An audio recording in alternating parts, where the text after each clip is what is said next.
Hello and very welcome on this learning platform English character. दोस्तों, आज के इस वीडियो में हम सीखने वाले हैं गुरु नानक देव के द्वारा लिखी गई एक poem the sky is your platter. Sky यानी आकाश, प्लेटर यानी थाली।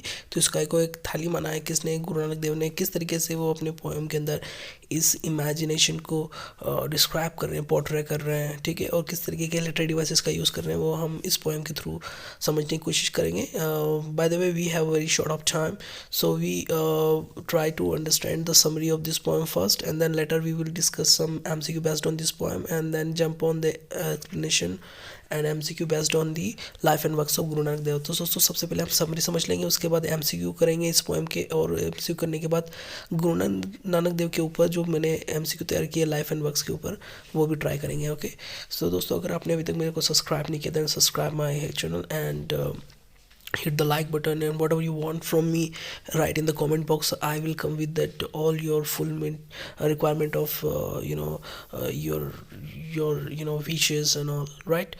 तो आप जो भी इच्छा करते हैं कि यार ये वीडियो इस पे बनाओ, तो I will definitely come up with that kind of video. Okay, so without any further delay, let's get started. तो दोस्तों, सबसे पहले हम समझ लेते हैं। In the sky is of platter, Guru Nanak Dev uses vivid imaginary to describe a divine vision of the universe. तो इस the sky is your platter जो पोएम है, इसमें गुरु नानक देव जो है विविड इमेजिनरी, काफ़ी इमेजिनरी का यूज़ कर रहे हैं टू डिस्क्राइब, है ना, बताने के लिए कि divine vision of the universe, है ना, इस जो यूनिवर्स, जो ब्रह्मांड है, इस ये किस तरीके से काम करती है, किस तरीके से, है ना, एकदम मतलब गॉडली तरीके से। गॉडली यानी कि हम अंदाज़ा नहीं लगा सकते कि किस तरीके से ये अर्थ घूम रही है ना, how this earth is revolving, we can't imagine, ठीक है। तो ये सब इनको डिवाइन माना, यानी कि ये सब देवी शक्तियों की देन है, ये सब गुरु नानक देव का मानना है। He portrays the sky as a grand platter, ठीक है। तो वो कैसे पोर्ट्रे करते हैं स्काई को कि वो एक ग्रैंड प्लेटर यानी बहुत बड़ी जो एक थाली है। क्या है स्काई? एक बहुत बड़ी थाली। द सन एंड मून को क्या माना है? लैम्प्स, है ना। एंड द स्टार्स को क्या माना है? एज स्कैटर्ड पर्ल्स, यानी कि बिखरे हुए मोती। स्टार्स को क्या मान रहे हैं गुरु नानक देव? गुरु नानक देव जो है स्टार्स को बिखरे हुए स्कैटर्ड पर्ल्स यानी कि बिखरे हुए मोती मान रहे हैं। द नेचुरल एलिमेंट जो है fragrant winds, forest and flowers serves as offerings. और नेचुरल एलिमेंट्स को वो मान रहे हैं कि वो किस तरीके से यूज़ कर रहे हैं, किस तरीके से सेवा प्रदान कर रहे हैं हमारी अर्थ को, जैसे कि कोई भेंट चढ़ावा हो, है ना, in this cosmic ceremony. Through this metaphors, इस तरीके के जो मेटाफर्स यूज़ कर रहे हैं। अब मेटाफर्स क्या होता है, उनके भी एक्सप्लेनेशन अभी मैं दे देता हूँ साथ साथ में। मेटाफर क्या होता है, किस तरीके से आप पहचानोगे, इसी वीडियो के अंदर मैं 2 मिनट में आपको समझा दूंगा। गुरु नानक इम्फेसाइजेस, गुरु नानक क्या इम्फेसाइज कर रहे हैं, क्या जोर दे रहे हैं कि ओमनी प्रेजेंस यानी कि सर्वव्याप्त है। क्या है? ऑफ द डिवाइन, डिवाइन सर्वव्याप्त है, हर जगह, है ना, देवी शक्तियाँ हर जगह है ना। सजेस्टिंग दैट, सुझाव देते हुए, द एंटायर यूनिवर्स पार्टिसिपेट, पूरी जो ये ब्रह्मांड है ये पार्टिसिपेट यानी कि भाग ले रहा है इन अ कंटिन्यूअस सैक्रेड वर्शिप, है ना। किस तरीके से लगातार पवित्र रूप से ये जो प्रार्थना हो रही, ये जो यानी कि आरती चल रही, वर्शिप पर है, आरती जो चल रही, किस तरीके की आरती, यानी कि सारे काम जो है बैलेंस्ड सिचुएशन, बैलेंस्ड वे में चल रहे हैं, ठीक है। यानी कि दिन के बाद रात हो रही है, बारिश के बाद ठंड लग रही है, गर्मी आ रही है, सर्दी आ रही है, right. So this kind of cycle is you know is just running in a very balanced way, ठीक है। इसी को वो मान रहे हैं कि ये पूरा जो चल रहा है साइकिल, है ना, काफ़ी बैलेंस चल रहा है, और एंटायर यूनिवर्स इसी में पार्टिसिपेट किए हुए हैं, और इसी को सेक्रेट वर्शिप बोला गया है, right. The poem reflects themes of spirituality. इस पोएम के अंदर आप देखोगे तो सबसे ज़्यादा प्रकाश जो है डाला है वो स्पिरिचुअलिटी यानी कि आध्यात्मिकता पर ज़्यादा प्रकाश डाला है। यूनिटी विथ नेचर, है ना, यानी कि प्रकृति के साथ जो जुड़ाव है ना, उस पर ज़्यादा रिफ्लेक्शन यानी कि जोर दिया, प्रकाश डाला है। And the grandeur of God creation, यानी कि भगवान ने इस पृथ्वी को किस तरीके से क्रिएट किया, इस ब्रह्मांड को क्रिएट किया है ना, उस पर भी प्रकाश डाला है किसने? गुरु नानक देव ने। तो विदाउट एनी फर्दर डिलेस हम MCQ ट्राई कर लेते हैं। हमारे वर्ग 2 की तैयारी हमें ज़ोरों शोरों से करनी है। Okay, let's get started. तो दोस्तों, जैसे कि मैंने आपको बताया था कि हम द स्काई इज ऑपरेटर के MCQ ट्राई करने वाले हैं। तो पहला हमारा MCQ बनता है, what does the sky symbolize in the poem. Poem के अंदर अपन स्काई को किस तरीके से सिम्बलाइज कर रहा है ना, किया जा रहा है गुरु नानक देव के द्वारा। तो स्काई को उन्होंने क्या माना है?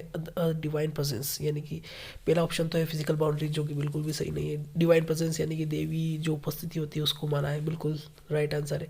वास्ट एम्प्टीनेस यानी कि पूरी एकदम खाली पर, नहीं, बिल्कुल इसको नहीं माना। ह्यूमन इमेजिनेशन, नहीं, ये भी राइट आंसर नहीं है। तो option B is the right answer. Question number 2 देखिए, what does the sun and moon are lamps signify. देखो ध्यान लगाओ, सन और मून को लैंप माना है गुरु नानक देव ने, तो वो क्या दर्शाता है, सिग्निफाई क्या करता है, नेचुरल ब्यूटी को? नहीं। Divine illumination, yes divine illumination, ये देवी जो जगमगाता हुआ है ना, इल्यूमिनेशन यानी कि जगमगाता हुआ, ठीक है। तो डिवाइन देवी जो लगातार अपने को प्रकाश दे रही है ना, उसको सिग्निफाई करता है। तो B is the right answer. Question number 3 पे आता हूँ, what is the central theme of the poem? Poem की सेंट्रल थीम क्या है? The beauty of the nature? नहीं। Devotion to God, yes devotion to God is the central theme of the poem, है ना। भगवान के प्रति जो भक्ति का भाव है ना, वो इसकी सेंट्रल थीम है पोएम की, ठीक है। क्वेश्चन नंबर 4 पे आते हैं, which element in the poem represents insane? यहाँ पे ध्यान रखो, इंसेन माने वो खुशबू, ठीक है। तो यहाँ पे कौन सा एलिमेंट यूज़ किया गया है जिसको जो रिप्रेजेंट, खुशबू को रिप्रेजेंट करता है? Flowers, wind, the stars, stone. देखो फ्लावर्स बिल्कुल नहीं, विंड फ्रेग्रेंस, एक वर्ड आया विंड फ्रेग्रेंस, ठीक है, पोएम के अंदर, जो कि किसको रिप्रेजेंट करता है? इंसेन को, खुशबू को, ठीक है। तो B is the right answer. यहाँ पे सी लिखा हुआ है जो कि गलत है, आपको ध्यान रखना है, ठीक है। B is the right answer, wind आएगा, क्या आएगा? विंड। क्वेश्चन नंबर 5 पे ऐसे, the poem emphasizes which concept? यहाँ पे पोएम जो है किस पे जोर रही, कौन से कॉन्सेप्ट पे सबसे ज़्यादा जोर दे रही है? Human intelligence, cosmic unity, material wealth, scientific progress. तो option B is the right answer, cosmic unity, है ना। कॉस्मिक यूनिटी पे ज़्यादा, इस कॉन्सेप्ट पे ज़्यादा जोर दिया जा रहा है पोएम के अंदर। क्वेश्चन नंबर 6 पे आते हैं, what does the wind is the fan symbolise? ये देखो विंड इज़ द फैन, यहाँ पे हवा को एक पंखा बोला है, वो क्या दर्शाता है, सिम्बोलाइज क्या करता है? Comfort and rest, divine service, change in motion, power of nature. ध्यान लगाओ, ये डिवाइन सर्विस है ना, भगवान की दी हुई सेवा है जो हम सबको मिल रही है ना। तो विंड एक क्या है? फैन है ना। ये क्या सिंबलाइज करता है? डिवाइन सर्विस को, राइट। क्वेश्चन नंबर 7 पे आते हैं, the stars are compare to what in the poem? Star को किससे कंपेयर किया है, आपको अच्छे से आता है? गोल्डन ऑर्नामेंट्स, फ्रेग्रेंट फ्लावर्स, नहीं ये फ्रेग्रेंट फ्लावर्स नहीं। Celestial priest, spiritual seekers. तो राइट आंसर अपना सेलेस्टियल प्रीस्ट, यानी सेलेस्टियल यानी कि आकाशी जो है ना, प्रीस्ट यानी कि जो पंडित हो गए, या इनको बोलते हैं ना पुजारी, है ना। तो आकाशी पुजारी है ये, कौन कौन? ये स्टार्स, है ना, पोएम के अंदर ऐसा माना गया है। क्वेश्चन नंबर 8 के पे आ जाते हैं, the poem reflects which religion tradition? तो पोएम के अंदर कौन से रिलीजन ट्रेडिशन को प्रकाशित किया गया, किस तरह प्रकाश डाला गया है? Hinduism, Buddhism, Sikhism, Christianity. तो यहाँ पे Sikhism is the right answer. गुरु नानक देव का नाम सुनते ही आपके दिमाग में सिखिज़्म आ जाना चाहिए, ठीक है। क्वेश्चन नंबर 9 पे आते हैं, what does the imagery of rituals of nature represent? है ना, देखो व्हाट डज द इमेजरी, एक इमेजरी लिटरेरी वाइज यूज़ किया गया है ना पोएम के अंदर। रिचुअल ऑफ नेचर, ये किसको दर्शाता है? Traditional customs, universal worship, changing seasons, mythological test. तो इसका राइट आंसर है यूनिवर्सल वर्शिप, ठीक है ना। ये is the right answer, ritual of nature, यानी कि ध्यान लगाओ पूरे नेचर प्रकृति की, है ना, पूजा हो रही है, यानी इसका आंसर क्या होना चाहिए? Universal worship is the right answer. Question number 10 पे आते हैं, what is the poetic tone of the poem? तो पोएटिक टोन क्या है, लहजा क्या है पोएम का? सोरोफुल है यानी कि दुखदाई है? नहीं। Humble and reverent, exactly humble and reverent. Aggressive बिल्कुल भी नहीं है और न्यूट्रल बिल्कुल भी नहीं, ठीक है। तो इसका B is the right answer, humble and reverent. Question number 11 पर आ जाते हैं, what does the fragrance of sandalwood represent? Sandalwood तो आपको भी पता है, चंदन की लकड़ी, ठीक है। तो देखो जो चंदन की लकड़ी की जो खुशबू है ना, चंदन की लकड़ी की जो खुशबू है, फ्रेग्रेंस है, वो क्या रिप्रेजेंट कर रही है? Symbol of purity, a sign of decay, a form of sacrifice, a poetic metaphor.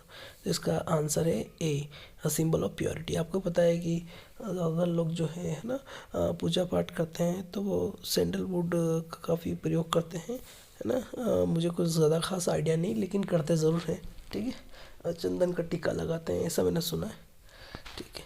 आगे बढ़ते हैं क्वेश्चन नंबर 12 पे, how does the poem depict nature? Poem जो है वो नेचर को कैसे डिपेक्ट कर रही है, कैसे व्यक्त कर रही है? As a indifferent to human, यानी कि ह्यूमन से उसका कोई लेना देना, कोई नाता नहीं है, ऐसे डिपिक्ट कर रही है क्या? As a divine temple, as a hostile force, as a human creation. तो इसका राइट आंसर है एज अ डिवाइन टेम्पल, यानी कि देवी एक मंदिर है। इस तरीके से पोएम जो है नेचर को क्या कर रही है? डिपिक्ट यानी व्यक्त कर रही है, ठीक है। What is the significance of thousands sing his praises? देखो ध्यान लगाओ, what is the significance of the thousand sings his praises, है ना। तो यहाँ पे सिग्निफिकेंस यानी कि इम्पोर्टेंस यानी कि महत्वता बतानी है कि जो 1000 सिंग्स यानी कि हज़ारों लोग गाते हैं हिज प्रेजेस यानी कि उसकी तारीफ को। तो ये क्या है? Musical tradition, collective devotion. ये क्या है? Collective devotion. ध्यान लगाओ, हम किसी की आराधना करते हैं तो हम सब एक साथ क्या करते हैं, उसकी भक्ति करते हैं, यानी उसकी तारीफ़ करते हैं, उसके भक्ति में लीन हो जाते हैं, उसी की बात करिए। तो ये कलेक्टिव डिवोशन है। क्या है? कलेक्टिव डिवोशन, जो किसके प्रति है? नेचर के प्रति। ठीक है, नेचुरल हार्मोनी नहीं है इसका राइट आंसर, तो यही है collective devotion is the right answer. ठीक है, कलेक्टिव डिवोशन। क्वेश्चन नंबर 14 पे आते हैं, which aspect of God is highlighted in the poem, है ना, कौन सा एस्पेक्ट है गॉड का जो यहाँ पे पोएम में हाईलाइट किया गया? His Wraith, his physical form, his omni presence. Exactly, his omni presence. मैंने बताया था कि भगवान जो है वो सर्वव्याप्त है, उसी को, उसी के एस्पेक्ट को, है ना, यहाँ पे हाईलाइट किया गया पोएम के अंदर। What lesson does the poem impart, है ना, कौन यहाँ पे जो सीख दी गई है पोएम के अंदर वो कौन सी है? द इम्पोर्टेंस ऑफ रिचुअल, क्या है? Worship through nature, the power of priest, material success. यहाँ पे राइट आंसर है आपका worship through nature. Question number 16 पे आ जाता हो, देखो, what do the hundreds of thousand of eyes represent. यहाँ पे देखो hundreds of thousands of eyes क्या रिप्रेजेंट करती है? इसका right answer the omni presence of God, यानी कि भगवान आपको हर जगह से देख रहा है ना। आप सोच रहे हो कि मैं को कोई देख नहीं रहा था, आपको भगवान देख रहा है। Is right answer, B is the right answer, है ना, omnipresence of God. Question number 17 पे देखो, which element represent the temple of God in the poem. यहाँ पे देखो कौन सा एलिमेंट है जो टेम्पल ऑफ गॉड को रिप्रेजेंट करता है इन ऑप्शन में से? The human heart, the natural world, the religious buildings, ancient scriptures. तो इसका राइट आंसर है द नेचुरल वर्ल्ड। क्या है? द नेचुरल वर्ल्ड जो है वो टेम्पल ऑफ गॉड को रिप्रेजेंट करता है। ठीक है, जो प्राकृतिक दुनिया है वो टेम्पल ऑफ गॉड को रिप्रेजेंट करती है। क्वेश्चन नंबर 18 पे आते हैं, what is the effect of using natural imagery in the poem, है ना, क्या प्रभाव है जैसे कि यहाँ पर नेचुरल इमेजरी यूज़ करते हैं पोएम के अंदर? It create scientific curiosity, not at all. It enhances spiritual reflection, exactly, है ना। तो जब हम नेचुरल इमेजरी का यूज़ करते हैं डिवाइस का, लिटरेरी डिवाइसेस का, तो पोएम के अंदर जो है वो स्पिरिचुअल रिफ्लेक्शन, यानी कि हम अध्यात्म के ऊपर प्रकाश डालने को लेकर थोड़ी सी उसकी जो है बात को बढ़ावा देते हैं। ठीक है, स्पिरिचुअल रिफ्लेक्शन, यानी कि स्पिरिचुअल अध्यात्मकता के बारे में थोड़ा हम उसकी तरफ लोगों को बता सकते हैं नेचुरल इमेजरी का यूज़ करके। ठीक है, तो B is the right answer, है ना। तो ये बढ़ावा देता है, किसको बढ़ावा देता है? स्पिरिचुअल रिफ्लेक्शन को। ठीक है, natural imagery. Okay, done. Question number 19 की तरफ आते हैं, what does the poem suggest about divine worship, है ना। पोएम जो है, what does the poem suggest, poem क्या सजेस्ट, क्या सुझाव देती है डिवाइन वर्शिप के ऊपर, यानी देवी पूजा के ऊपर? It must follow rituals, it is best done in temples, nature it self is a form of prayer, it requires material offerings. ध्यान लगाओ, जो पोएम है यहाँ पे क्या सुझाव देती है देवी पूजा की ओर लेकर, कि नेचर खुद ही एक क्या है? प्रार्थना का रूप है। ठीक है, फॉर्म ऑफ प्रेयर है। ठीक है, समझ में आ गया? C is the right answer. Question number 20 देखो, how does the poem view the relationship between humans and God, है ना। पोएम जो है वो कैसे व्यू करती है रिलेशनशिप को ह्यूमन और गॉड के बीच, है ना, इंसान और भगवान के बीच की जो रिलेशनशिप है उसको किस तरीके से दिखाती है? फियरफुल, है ना, डरावनी दिखाती है, डिस्टेंस मतलब बहुत ज़्यादा दूर है, इंटीमेट एंड लविंग, है ना, यानी कि पास और बिल्कुल एकदम लगाव, है ना, प्रेम वाली, या स्कैप्टिकल। तो सी इज़ द राइट आंसर। देखो, intimate and loving is the right answer, है ना। पोएम के अंदर जो पोएट है गुरु नानक देव, वो बताते हैं कि हम नेचर के पास में वही गॉड है। ठीक है, आगे समझ में। क्वेश्चन नंबर 21 देखो, what is the poetic form of poem, poetic form क्या है पोएम का? Narrative, free verse, hymn, ballad. देखो ध्यान लगाओ, इन्होंने option C is right answer, hymn मतलब ये देखो, ही मतलब वही है भजन गीत, है ना, हीम का मतलब वही होता है। ठीक है, तो यही है जिसमें भगवान की बात करी गई है ना, गॉड की बात करी गई है, ज़्यादातर स्पिरिचुअलिटी को लेकर ये पोएम पूरी लिखी गई है। तो यहाँ पे hymn is the right answer, तो पोएटिक फॉर्म क्या होगा? हीम। क्वेश्चन नंबर 22 देखो 22, what does the poem imply about material possessions.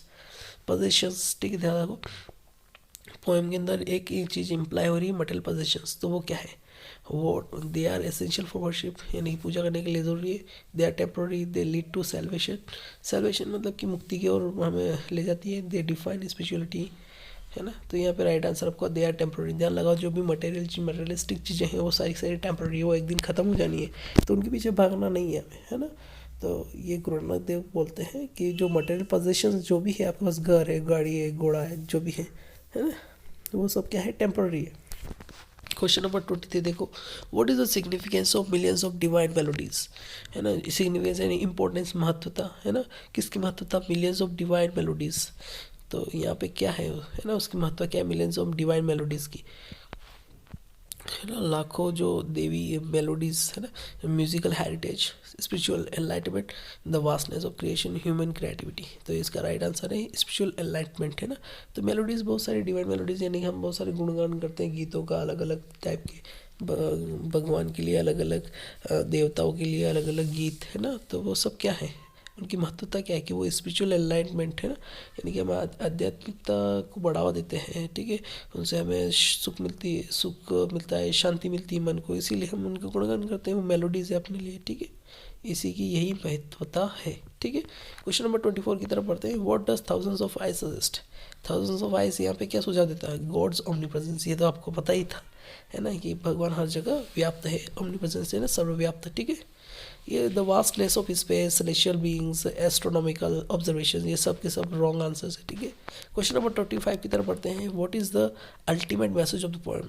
आखिरकार पोएम के अंदर आखिरकार मैसेज क्या है पोएट के द्वारा, रिचुअल्स आर नेसेसरी नहीं है, true devotion is found in nature. Exactly, जो ट्रू डिवोशन है, जो सच्ची भक्ति है, वो कहाँ होती है, नेचर में होती है, ठीक है। अगर आपका नेचर के प्रति लगाव है, आप पेड़ों के प्रति प्यार है आपका, है ना, तो वही आपका सच्चा क्या है, सच्ची भक्ति है। बाकी सब छलावा है, ठीक है। तो ये एमसीक्यू ख़त्म होते हैं। तो दोस्तों हम अब एमसीक्यू जो गुरु नानक देव के ऊपर मैंने बनाया है वो उनको ट्राई कर लेते हैं। When was Guru Nanak Dev ji born. तो सबसे पहले गुरु नानक देव कब पैदा हुए थे, उनके बाद 1469, ठीक है। ये ईयर आपको याद रखना है, कभी पूछ लिया जाए कि गुरु नानक देव का जन्म कब हुआ था, तो 1469। Where was Guru Nanak Dev ji born, ठीक है। तो गुरु नानक देव जो है वो कहाँ पे पैदा हुए थे, तलवंडी, है ना, ननकना साहिब, ठीक है। तलवंडी जो है वहाँ पे उनका जन्म स्थान है, ठीक है। क्वेश्चन नंबर 3 देखिए, who was the father of Guru Nanak देव। तो गुरु नानक देव के फादर कौन थे, कालू मेहता। कौन थे, Kalu Mehta is the right answer. Question number 4 देखिए, which river did Guru Nanak Dev disappear into for 3 days after which he proclaimed there is no Hindu, there is no Muslim। ध्यान लगाओ, उन्होंने एक घोषणा की थी कि कोई भी हिंदू मुसलमान नहीं है, और वो डिसअपियर हो गए थे, है ना, इनटू फॉर 3 days। किसमें, काली बहन, क्या नाम है, काली बहन, रिवर का नाम क्या है, काली बहन, ठीक है। क्वेश्चन नंबर 5 देखो, what was the name of the Guru Nanak Dev life long companion and musician.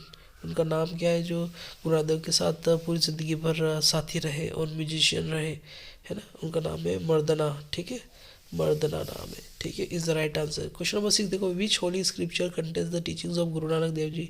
तो कौन सा होली स्क्रिप्चर है ना, वो कौन सा ग्रंथ है जिसमें गुरु नानक देव की सिखाई हुई बातें लिखी गई है, रामायण, भागवत गीता, गुरु ग्रंथ साहिब या महाभारत। तो इसका राइट आंसर है गुरु ग्रंथ साहिब।